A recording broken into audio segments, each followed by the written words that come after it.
What up, what up? Winbush here, and today I'm excited to show you guys how I made this.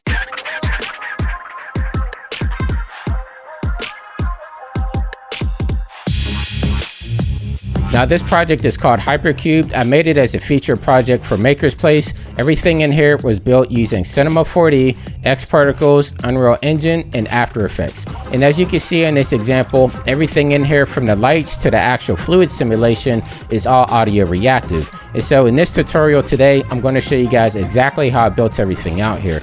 But before we get into that, for those that don't know me, my name is Jonathan Winbush. I'm a motion graphics artist based out of Southern California. You might have seen my work with Netflix, Marvel, DC/Warner Brothers, Discovery Channel, and a whole lot more. Basically, if there's a screen, I'm designing and animating for it. And then on the education side, I've done work alongside Maxon, Adobe, School of Motion, MoGraph.com, my YouTube channel, and of course, nonprofit Motion for All. I've been doing motion graphics professionally, working in television and movie and interactive experiences since around 2006. I first got my start interning under Adam Sandler, and from there I went to work on for studios such as like Universal, Warner Brothers, and then my own studio, which I run today, Winbush Immersive. But enough about me, let's get right into the tutorial. So without further ado, let's jump right into it. So before we jump into Cinema 4D, this is a program called Amplify Studio. I wanted to show you this because this is what I made my audio selection in. And I believe that audio is a very essential piece to any visual medium, whether it's for TV, whether it's video games. If you don't have audio, it doesn't look complete. If you want to get really hardcore with it, you could go as deep as myself. Like I got this MPC, the new one that just came out. I also have MIDI controllers, which I use like MPC Beats, Ableton Live, and Pro Tools. But if you want like a simple solution, which is actually a free solution at that, you could use this program here. It's called Amplify Studios. So let me show you exactly how I built this beat out using Amplify Studios. And so you can see that I have everything structured out here. I have some snares, I have my bass, I have melodic loops in here. And basically with Amplify, instead of building it out with like a keyboard like I have here, you can actually take, loop packs and bring them into this program and lay them out. It's super simple. It's basically built for beginners that want to get into making their own beats. So let me start by playing this beat out for you. So basically what you're seeing is I built this out in 5 different sections. I just took a couple of loops. Let me actually go over here to view, come down here to show browser. You can see some of the free packs, some of the bonus packs that I have. So let me click on like Trap Dynamic.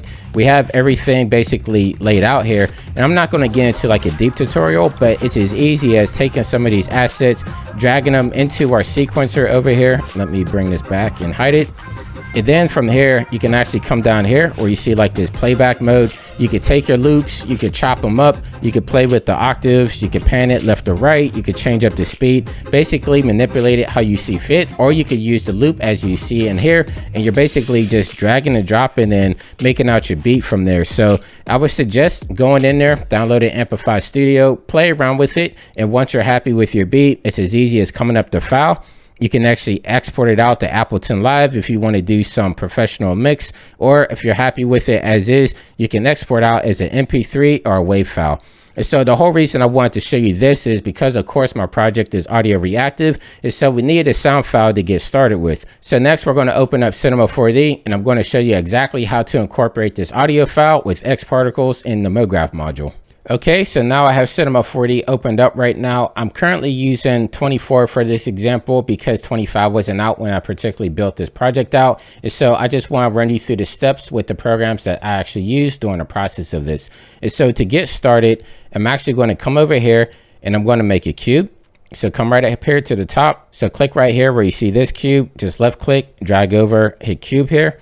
And now we just have a basic cube inside of our scene. And so from here, what I'm going to do is where it says cube down here in my attributes window, I can actually drag this up. And right here under object, make sure this is clicked on. I'm just going to make this 250 by 250 by 250, just a little bit larger than what the default one is. And I think I'm going to rotate this a little bit just to give it a little tilt. And so I'm going to come over here to coordinates. I'm going to come over here where it says R, this stands for rotate. And so I'm going to make this top one 24, and then the center 34, and then down here at the bottom, like -45. And there we go. So if I look at it head on, you can see that the cube is at like this particular angle, which looks pretty neat. Actually, let me drop a camera in here. I'm going to come up here to the top right, click on camera, and then I'm going to come down here to my coordinates tab, and I'm just going to zero everything out. So I'm going to hit 0, hit tab, hit 0 again. And if I hit tab, it just runs me through all the attributes, and I just hit 0. And now I have a camera that's in direct center. Then I'm going to click on here, which is the Z. You see like this little blue handle. I'm just going to scroll this back a little bit. And the reason that I like zeroing out the camera is because I just like working, you know, in exact movements here. And so I have it directly in the center. And from there, I'm just going to pull it back and to make sure that everything is aligned up. So let's say -710 here. And if I look through my camera view, this is what it looks like. So I can actually come up here to my top right where you see like this little arrow right here. I'm just going to left click, hold, and drag to the left, and it's just going to pull my camera back a little bit more. So somewhere around here is cool. I can actually come back down here to my coordinates window where it says 6. I'm going to hit 0. So it's going to be -1010. Then I'm going to come up here and let's say where my render settings is right here. I'm going to make this 1920 by 1920. So I'm just going to work in a square, and actually I could probably move my camera back in from here. But before I do that, I'm going to come down to frame rate, and I'm going to hit 60 because I like working at 60 frames per second. I'm a gamer at heart, and I like high frame rates. So I use 60 whenever I can. So I have everything in here the way that I want it. So I'm just going to click this off, and then I'm going to hold down Control on my keyboard, hit D, and that's going to bring up the project settings in here under my attributes window. And so from here, I'm just going to come down to FPS. I'm going to click on 60 right here. So you want to make sure that this FPS correlates with the same FPS in your render settings, or sometimes it could be a little bit funky. So I have my frame rate here at 60, and then I have my frame rate here at 60, and we should be good to go. So I'm going to close this out. Then I'm just going to drag my camera in a little bit. I should have actually made it square first, but there we go. So somewhere around here should be cool. Doesn't have to be exact for this example, so maybe it's 4080. There we go. And so from here, I actually want to make this cube audio reactive. And so to do that, I'm going to actually put this inside of a fracture first, and that way I can use some of the MoGraph effectors on it. And so to demonstrate, I'm actually going to come over here where you see this cube with all these little spheres on it. I'm going to left click on this, and then I'm going to come down here to fracture. And you might be asking, like, why am I using a fracture? And the reason I'm using a fracture is it will allow me to use the effectors from the MoGraph module, even if we have a solid piece. So it doesn't have to be fractured up or anything like that. We can still have it affect a solid object. So if I come over here and drag my cube under fracture, you can see everything turned white. That means that it's a child under the fracture. And if I click on fracture here, you can actually see we have an effectors tab here.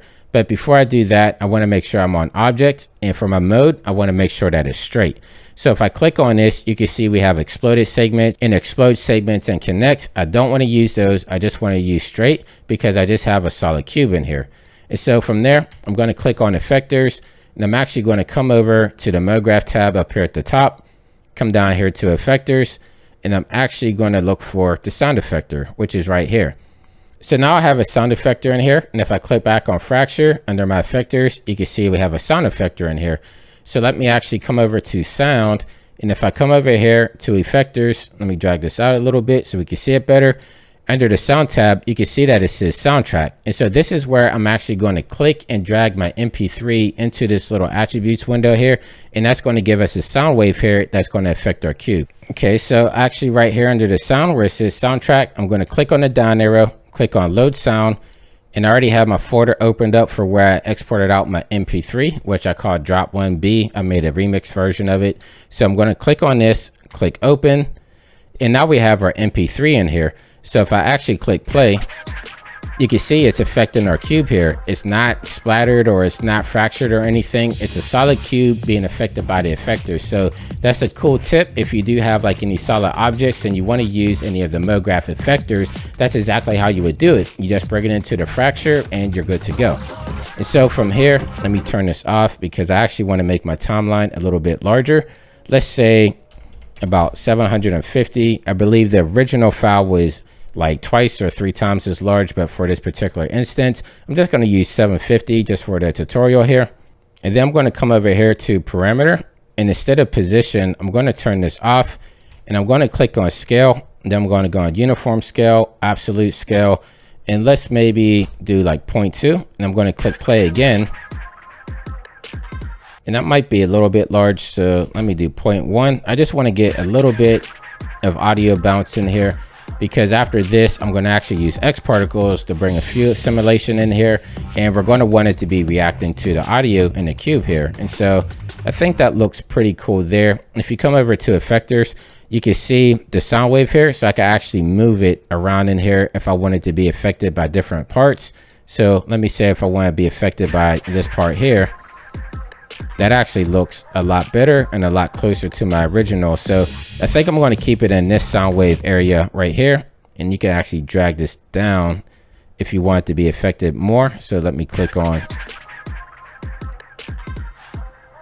yeah, so maybe I go back to how it originally was, somewhere around there, and we're going to keep this bounce going right here as so. Okay, so I'm happy with how that is right there. And so before I move any further, I'm actually going to hit Control S on my keyboard because I want to save it just in case. And so I have this folder here, this NAB 2021. I'm going to click on Cinema 4D. I'm just going to name this one Cube Bounce and click save. And there we go. So I just have that saved out, because from here, I'm actually going to export this entire thing as a FBX. And the reason I'm doing that is because whenever I was doing this method with X particles, I found that the particles wouldn't stick inside of the cube. It'll actually not be affected at all, no matter if I had a collision on it or anything. And so the solution that I figured out was if I export this out as a FBX and then bring it back in, it has all the different audio solutions baked into the keyframes there, and I was able to get the particles to react that way. So let me show you how I did that. And so I just want to make sure that I have fracture selected here. I'm going to come over to File, come down to Export, and then I'm going to click on FBX here. And this is going to bring up my FBX settings window. And so I'm going to have selection only, global coordinates, everything else I don't really need to worry about. Actually, I do want to have animation tracks on, bake all frames, PLA to vertex cache. I don't think that mattered in this instance, but I'm just going to leave everything else as is. The most important thing that we want to have check marked on in here is under animation. We want to make sure we have tracks, and we want to make sure we have baked all frames, because this is going to bake that audio reactive scene that we have there with the effector into our cube here, so that when we bring it back in, everything is just laid out as we need it. And then as also selection only. So I'm going to click OK. And then I'm going to come over. I have an export folder here from an FBX, and I'm just going to keep it named as Cube Bounce. So I'm going to click on save, and that saved out pretty quick. So let me come down to my Windows Explorer. I'm going to come down to my FBX window. I'm going to click and drag this into Cinema 4D here. And there you go. So now I have my fracture cube. If I click play, we don't hear any audio, of course, but we have all of our animations baked in there. And so I could use this with X particles now and have all the fluid dynamics and everything still be contained within this cube, and it's going to be reacting to the audio as well. So what I'm going to do is actually, I'm just going to click on this, click copy. I'm going to come back to my window, come down to Cube Bounce, and then I'm just going to paste it in here. And I'm actually going to hold down the left Alt key on my keyboard, just double click on this till you see red. And I'm just going to turn all these off just so I have my FBX cube, and I could probably even name this cube underscore FBX like so. Then I'm going to hit Control S just to save it. And so my next step from here is I'm going to bring in my X particles scene. So if I come up here to the top where it says X particles, I'm going to click on XP system. And the reason I like doing this is because it brings everything in, and I can actually have everything pre-organized. This is the organizational setup that Acidium actually put in here, which I think is really nice. It actually automatically has an XP emitter in here.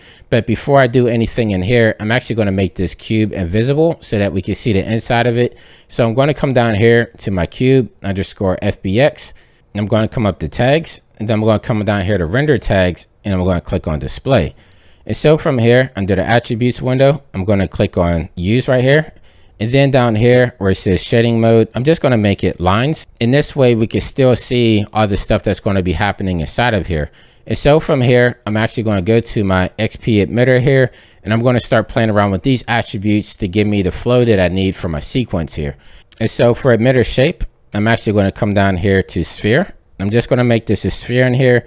I'm going to make the radius a little bit larger, around 85. And I think that's everything that I want in there. So I'm going to come over to emission now. And for this emission right here, where it says rate, I'm actually going to click on this and come down to hexagonal. And I'm going to use that one there. And then I'm going to leave my mode for simulate legacy. That's what I use for my project here. So I'm just going to leave it as is. And then down here where it says emit all frames, I'm actually going to click this off right here. I'm going to have my start one at 0. And then I'm going to have my end one at 1. So the reason I'm doing this is because I don't want particles to be continuously emitting throughout this project. I just want to have it in one shot. It's going to come down, splash around, and that's all the particles that we're going to need for this scene. And then for it down here where it says basic particle data, where it says speed, I'm actually going to make this 0 because I want everything driven by my gravity. I don't want any type of particles shooting out. It's all going to be contained inside this box. And that should be it there. So if I click on play, there we go. You can see we have our particles. Comes out at one shot. It's not doing anything because I don't have any type of gravity in here yet. So let's do that next actually. So I'm going to come over here under modifiers, and then down here under motion modifiers, I'm going to click on XP gravity. And that can actually raise this gravity strength up to, let's say like 1000. So if I click on play, now you can see our particles come out in one shot. And they go straight down, but they're not colliding with this cube at all. And so I'm actually going to add a collider to this cube next. So I'm going to click on my cube underscore FBX, come over here to tags. And if you have X particles, you should have this window right here that says X particles tags. And we just want to click on the third one here that says XP collider. And this is going to give us a collider tag. But if I click play, you can see it's still not colliding until it actually hits the outside there. And there's a reason for that. And that's because right here where it says normals is actually using the outside normals. So if particles would actually hit it from the outside, it would collide that way. But we want to do it on the inside so everything is contained. So I'm just going to click on outside, and I can actually hit any. And let me click play again. So there we go. Now you see we have the particles in here. They're bouncing around because they're reacting to the cube and everything. But this doesn't give us that fluidity that we want, that was nice and organic that we saw inside of our project. And so there's a couple of things under dynamics that we're going to have to play around with to get that even flow in there. So the first thing I'm going to do under dynamics, once I click on this, I'm going to come down here to where it says dynamic objects, choose dynamics, and I'm going to look for the fluid flip. So down here, we see XP fluid flip. I'm going to click on this, and you can see that we have this bounding box in here. Let me actually come outside of my camera so I can make sure that my cube is inside this bounding box. I can actually go to like my quad view up here. So right where you see this cube right next to the rotate, I'm going to left click on this, and that gives me my quad view here, and can actually click play. Actually, let me turn this off first, my emitter. And I'm going to click play. Now I just want to make sure my cube is staying within inside of my flip here, in which it looks like it comes out in some areas. And so I'm just going to click and drag a little bit, not too much. I just want to make sure that my flip is contained inside this cube here. So let me click play again. And the reason I'm doing this is because I want to make sure that the XP flip is going to be working with my emitter within this cube here. So let me turn back on my XP emitter here. I'm going to click play. You can see it's looking a little bit better there. It's starting to get a little bit messy. So let's start messing around with this a little bit more. So next thing I want to do is an XP fluid sim. So I'm going to click on dynamics, come right here where it says dynamic objects. I'm going to left click on this. I'm just going to look for XP fluid sim, which is right here. So I'm going to click on this right here. I'm not going to mess with any of these attributes in here. Let me click play again. And as you can see, it's still a little bit messy. Actually, I know exactly what's going on here. So I'm going to go back to the beginning, and I'm going to come down here to my cube FX. I'm going to click on my X particles tag here for the collider. And instead of any, actually, I thought I could use any, but let me go to normals and click on inside. And then for my bounce, I'm gonna bring this down significantly, like around 1. So let me click on play again. And there we go. That's exactly what we're looking for there. So we have some nice splashes in here. It's actually binding to the audio there. So if I zoom in a little bit, it's going a little bit slower because we have a lot more stuff going on here. But you can actually see the particles are colliding with the cube, which is what we want.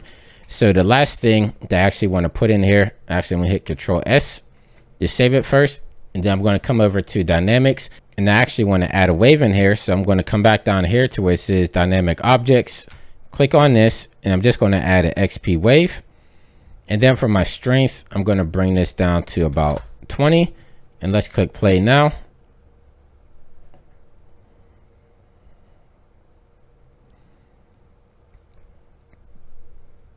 And there we go. So we have a nice cool fluid motion in here. I can maybe bring my wave strength up to about 50. You don't want to go too crazy in here. Basically, the wave is just going to give you like a cool wavy motion inside of here. But since I do have it reacting to the audio, you're not going to see it quite as much until it gets further into the simulation. So before I do anything else, let me actually do a simulation cache so you guys can see it. And so I'm going to come down here to my camera view. Then I'm going to come over to utilities. I'm going to come down here and add an XP cache. I'm going to select my cache folder here. I'm just going to put it into my M.2 drive. I have a cache here. So I'm going to put it inside this cache folder.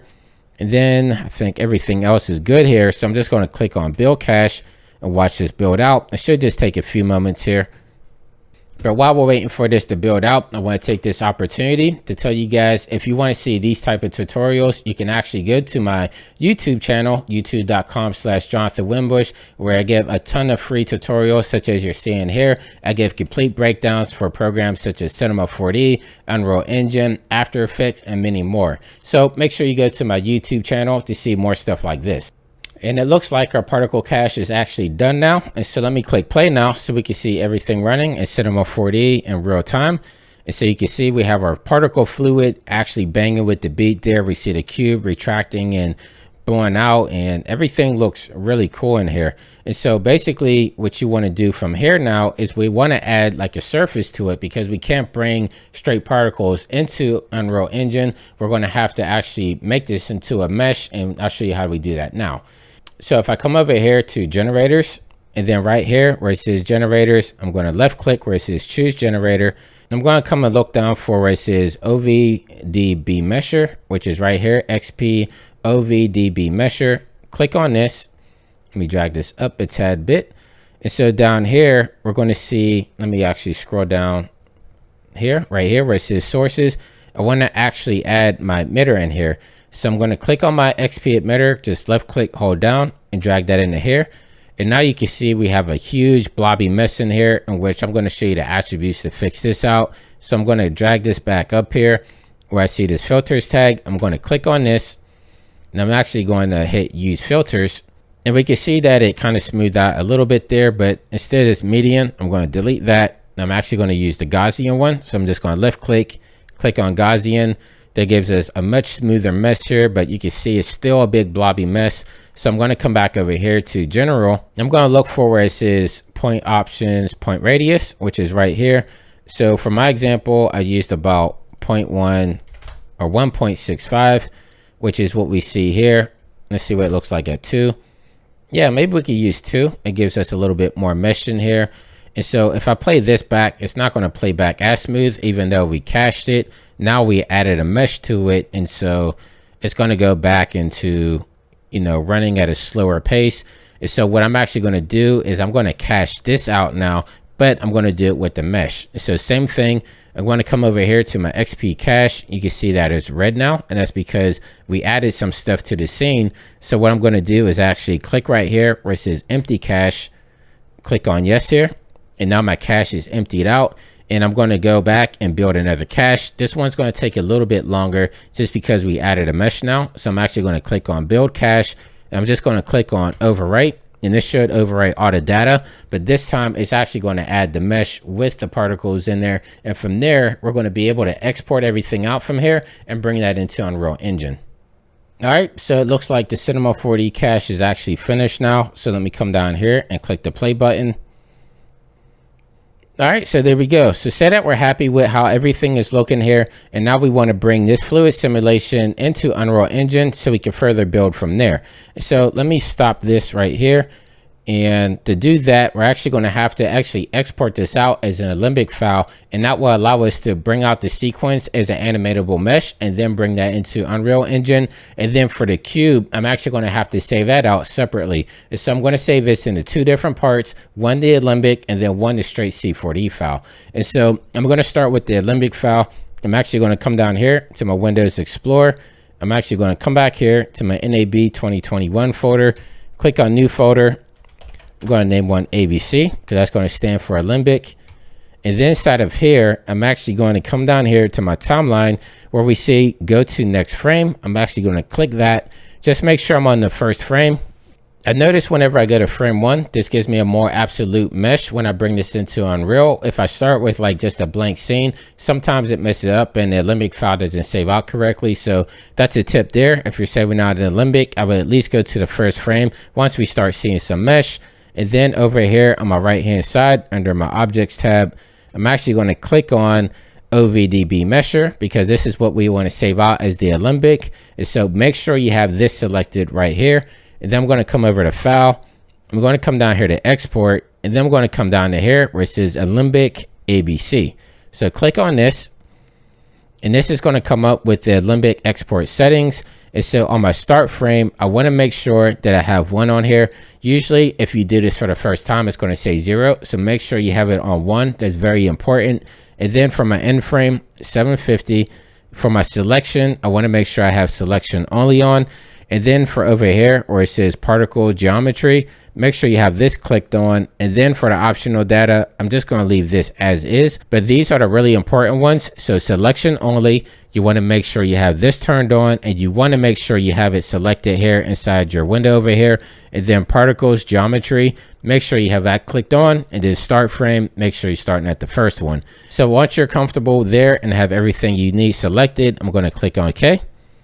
Then I'm going to come over to my folder, ABC, and I'm going to name this one cube bounce underscore fluid.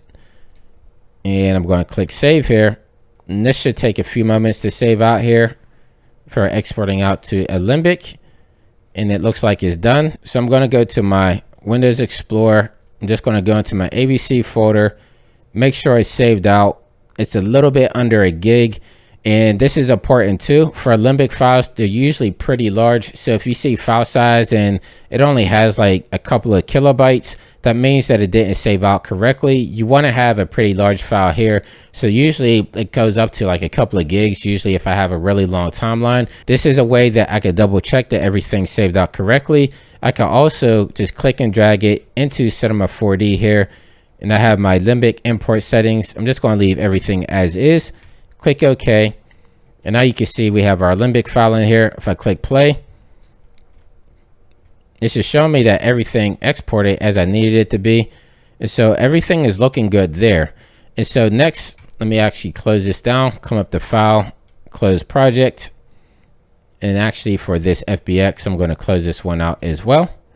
I'm not going to save it. It's my FBX file. So I'm back inside of my original file here. So I'm actually going to click Control S just to make sure I have an ultimate project here saved. And then I'm actually going to come over to my XP systems and I'm going to delete everything out. And then also here where it says sound and fracture, I'm going to delete these out as well. Now you might be asking, why am I deleting everything out? And that's because this is the project file that I'm going to be bringing into Unreal Engine. So I'm going to decimate everything that I don't need. That's just going to be extra weight, and only bring over the project files that I actually need, which is my cube bounce here. And so once I have this here, the cool thing about the newest updates with Unreal Engine and Cinema 4D, we no longer have to save out for Cineware. So no longer do I have to hit Control D, make sure I have everything saved in Cineware. Actually, let me show you the example. So previously, I'd have to hit Control D on my keyboard. I'm going to scroll this up. I'd have to click on the Cineware tag, and then I would have to save the polygon cache, save animation cache, and save material cache if I had materials on there.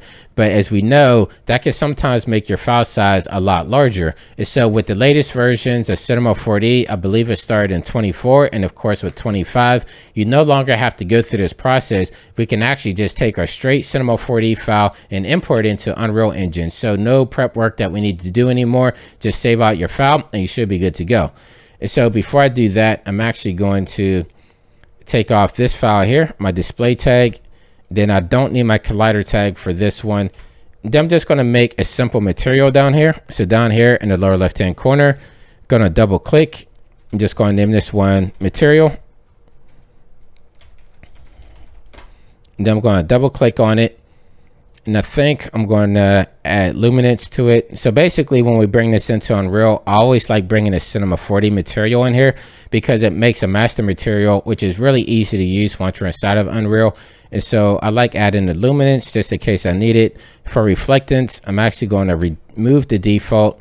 I'm going to click on add, use the GGX, and I'm going to bring the brightness down to 1% on the layer. And this should be good for here. So what I'm going to do now is I'm actually going to save as, because I don't want to save over on my master project file. And I'm just going to name this one cube bounce underscore UE. And so this one is my master one. I could have probably named it master, but I'm just going to leave it as is. But I'm going to underscore this one UE just so I know that this is the project file that I decimated everything out. And I want to bring this one into Unreal Engine. So I'm going to click on save. Then if I come back to my folder here, look at my C4D, you can see that this project file is actually really small. It's actually under a megabyte.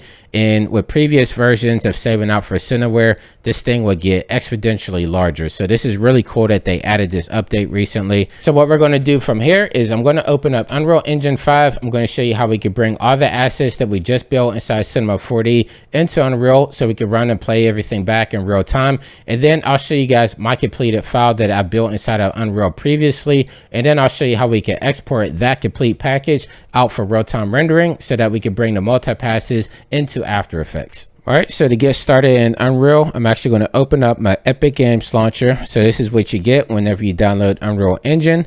And in my top right, I can actually launch Unreal Engine 5. It's in early access. Or if you don't have this up here, you actually would just go to this tab here that says UE5.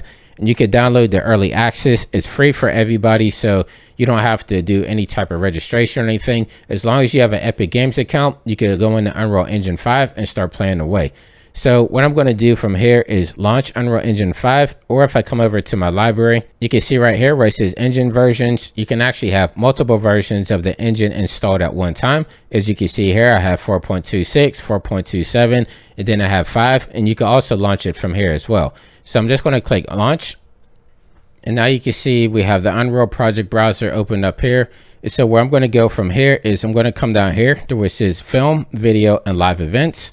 I'm going to click on that, and now I have these templates here. I'm actually going to use a blank one here. And then down here under project location, I'm just going to leave it at my NAB 2021. Project name, I can name this one Bounce Cube. And I could actually add ray tracing here. I don't think I'm going to need it, but I'm going to add it anyway. And then I'm just going to click create. This is going to create a brand new project for us inside of Unreal Engine here. So just give this a few minutes to load up here. All right, and so this is the brand new Unreal Engine 5 in all of its glory here. You can see I have a couple of things down here in the right hand corner saying update your project file. I'm just going to click update for that. And then from here, basically, I'm going to have to activate the Datasmith plugin that will allow me to bring in Cinema 4D content. And so to do that, I'm going to come up here to where it says edit. I'm going to come down here to plugins, and then I'm just going to type in C4D. And that's going to bring up the Datasmith C4D importer. I'm going to click on enable.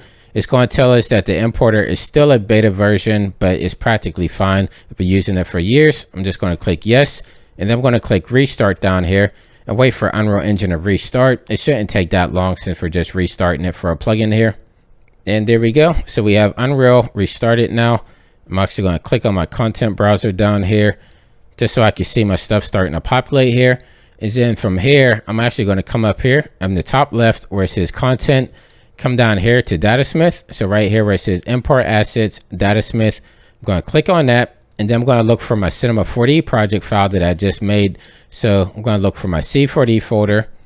I'm going to click on this one right here, the cube bounce underscore UE, because that's the one that we saved out. No Cineware or anything, just straight Cinema 4D. So click open. And then right here, I'm actually going to click open again. That's just going to bring it into our content folder down here in our content browser. So click OK. And then for my import options here, I'm just going to have everything check marked. I don't want to check mark anything off for here. So I'm just going to click import here. And there we go. So if I scroll down here, you can see that we have our cube inside of our scene here. Let me actually delete this floor. But as you can see, I actually don't have a material on this cube here. I forgot to put it on the Cinema 4D, but that's quite okay. It's basically as easy as going back in the Cinema 4D, just saving it out again with the material on here, and then I can actually re-import it in here. Not directly live link, but it's pretty close and pretty fast. So let me actually go down to Cinema 4D. I'm going to make a new material. I'm going to actually name this one glass. I'm going to double click on this one here. So right here where it says transparency, I'm going to click that, turn off reflectance, turn off color, and I'm just going to leave it as the preset glass. Everything is easy as that. So I'm going to click and drag this onto my cube FBX, and now I have a glass shader on this cube here. So I'm just going to hit Control S to save it. And that's all we basically have to do. So now if I come back over to Unreal Engine, right here where it says Cube Bounce UE4, under my folder that I brought over from Cinema, I'm actually going to right click on this, and I'm just going to re-import. Like, you can re-import a new file if you want to, but if I just hit re-import on here, and basically leave everything checked on, but it does give you options. So say that you have a more intricate scene and you only want to re-import the geometry, you have that flexibility here as well. Or if you just want to re-import materials or just lights or just animation, you could do all this stuff here. And so that's pretty cool that they give you that flexibility. But since I just started this project here and I'm not doing anything too crazy, I'm just going to leave everything check marked on here. So I'm going to click on import. And there you go. So now I have my glass on my cube here. You can kind of see the reflectance in here. Yeah, there you go. So if I kind of scroll around here, you can see the reflectance and the refractions inside of the glass here. But let's add the fluid so we can see it a lot better in here. So basically from here, let's go to this player start controller. I'm going to delete that. I don't really need that in here. Okay, there we go. So again, here's my cube. I have the glass on here. Let me come to my details panel. You can see under materials, it added the glass there. And, you know, that's pretty cool that we could just re-import stuff. So if you're working inside of Cinema, you make updates over there, even animations, just save out your Cinema 4D project, re-import it in Unreal Engine, and it's magic just like that. And so from here, I'm basically going to want to add the Alembic file. And so I'm going to come down here to my content browser. I'm going to right click, make a new folder. I'm just going to name this one ABC just to keep everything organized. I'm going to double click on this one here. Then I'm going to go back down to my Windows Explorer and just get my ABC file here. So my Alembic file, my fluid cached. I'm just going to click and drag this into Unreal. And now you can see that we have an Alembic import options here. So I want to make sure that I have my track name and I have my OVDB mesher from Xparticles selected here as well. And then under import type, I'm actually going to want to come to geometry cache, experimental. And then down here, I'm going to leave my frame start at 0. Now I know inside of Cinema 4D, I have my frame export at 1. Inside of Unreal, I'm going to leave it at 0. For some reason, it matches up. This is the way I've been doing it for years, and it's been working perfectly fine. So I'm just going to leave that at 0 there. And then I'm going to scroll down here all the way to the bottom. And right here under conversion, where it says preset, I'm going to select this Autodesk Maya, and I'm actually going to do the 3D Max.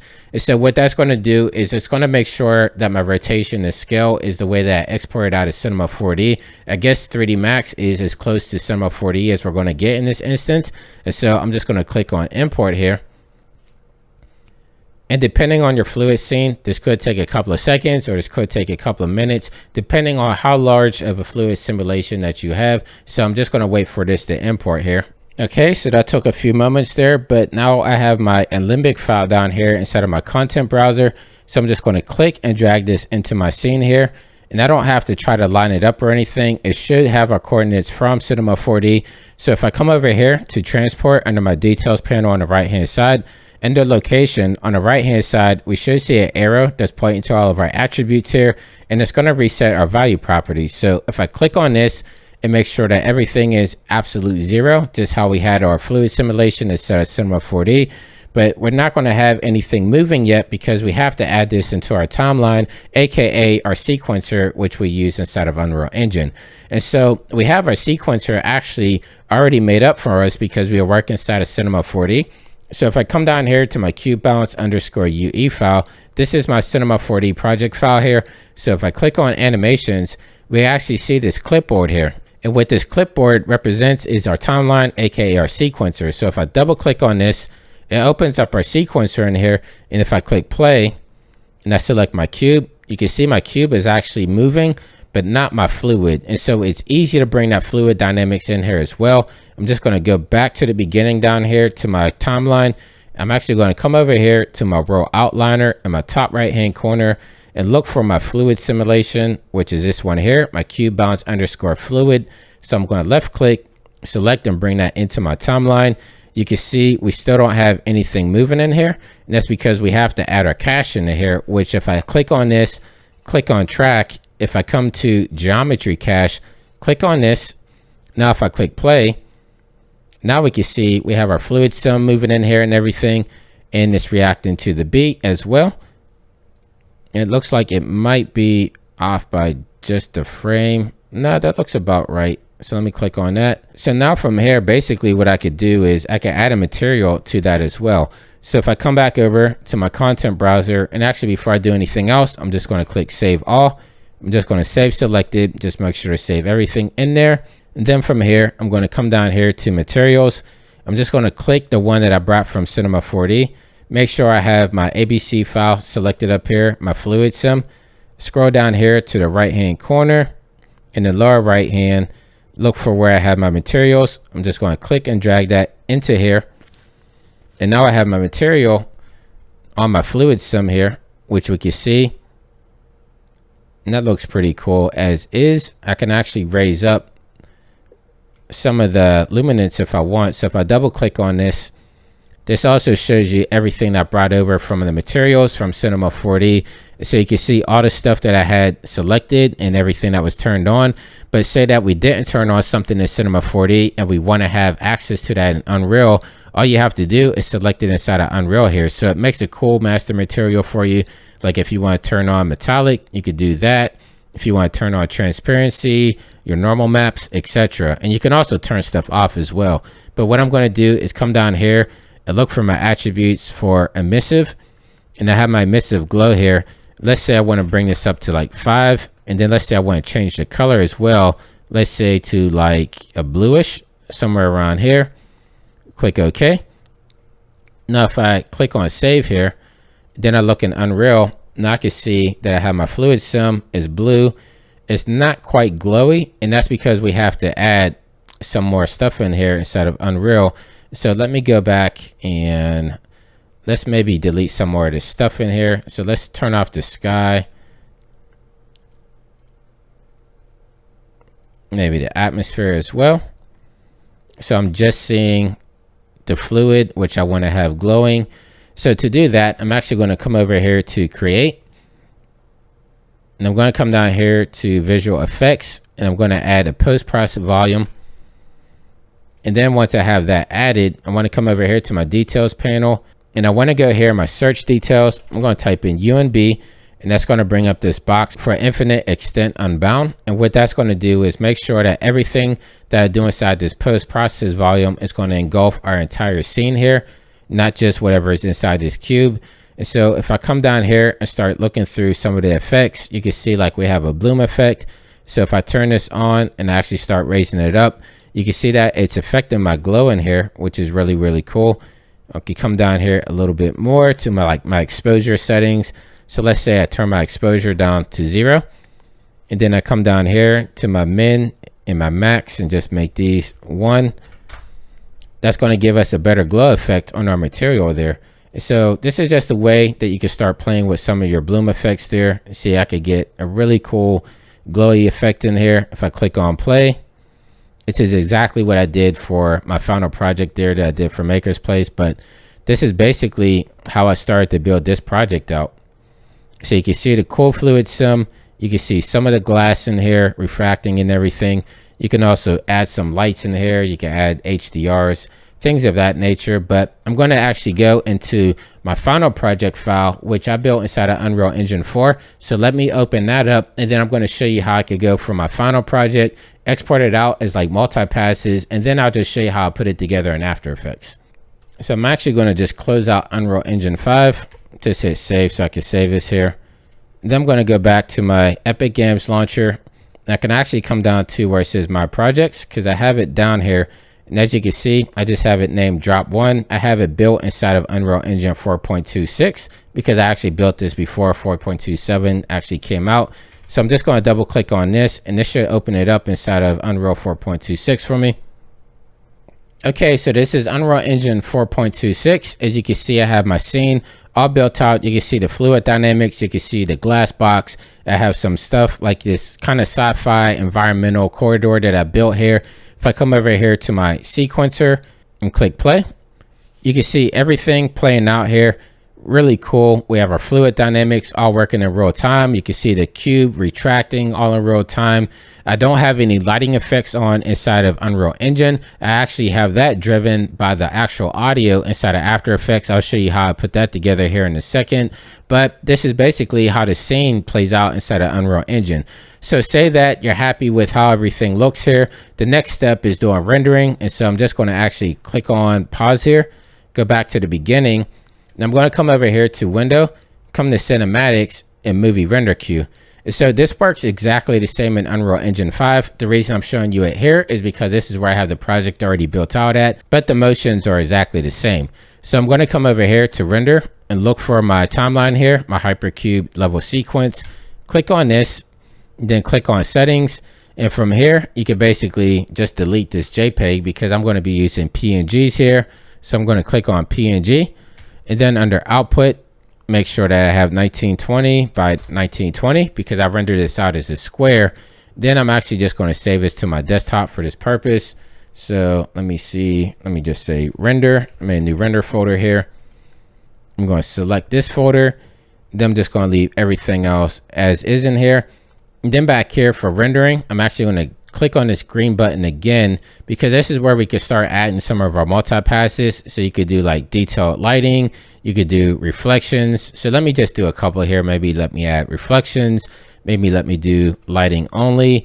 And let's say like you're happy with the multi-passes that you want rendered out. And so from here, I'm just going to click on accept, and then everything should be good to go. So I'm just going to hit on render local. And this should open up a window here, and after a few moments we should start to see this render out. So my final project, it looks like it was about 2,891 frames, but as you can see, we have our estimated time is just kind of flying down. We see our elapsed time kind of going up pretty fast. Over here on the right hand side, you can see the frame count going up pretty fast. And so I have a lot of stuff going on inside this Unreal project, but you can see it's significantly faster if I would have used any type of other render engines. So this is another reason that I like bringing my Cinema 4D projects into Unreal, because within a matter of moments, I can have my scene rendered out here. So I'm not going to make you sit a couple of minutes to watch this run through. I'm going to open up After Effects and show you my final project there, and just kind of show you how I put the passes together. All right, so I have my After Effects project opened up right now. As you can see, I have everything down here in my timeline. I don't have a ton of stuff going on. Like I have my final image here, in which I didn't add too much to it. I just added like a curves here to it. And then the detailed lighting, let me show you what that looks like. So this is what detailed lighting looks like. I basically just added some curves. I added deep glow to it to kind of give it that effect. And then if I click U on my keyboard, you can see that I actually have some espresso running, and it's connected to the audio beat there. So if I scroll this down a little bit more, you can see that I have it going to like a beat reactor. And so this is just going to kind of, you know, the glow is going to bang out to the beat and everything there. I'm not going to be able to do a RAM preview just because I have so many things running right now for recording purposes. So I'm going to show you my reflectance pass, which isn't too much in there. And so I just basically rendered out these 3 passes, put it together, put some glow effects on there like ultra glow and deep glow, put some subtle dust effects, have some camera shakes, using magic bullet looks right here to kind of give it the final look that I was going for. And then from there, just render it out of After Effects and then upload it to Maker's Place. And there you go. There's where the project all came from start to finish. So hopefully this helped you guys out. I want to thank Maxon for bringing me on stage just to kind of show you my updated workflows. Make sure you go to my YouTube channel because there are some exciting things coming up with Maxon and Epic Games as they continue to integrate the 2 programs together. And so I'm going to be covering that on my channel, of course. And until next time, stay fresh. Keep creating, and I'll catch you in the next video. Thank you guys again. I'll talk to you soon. Take care.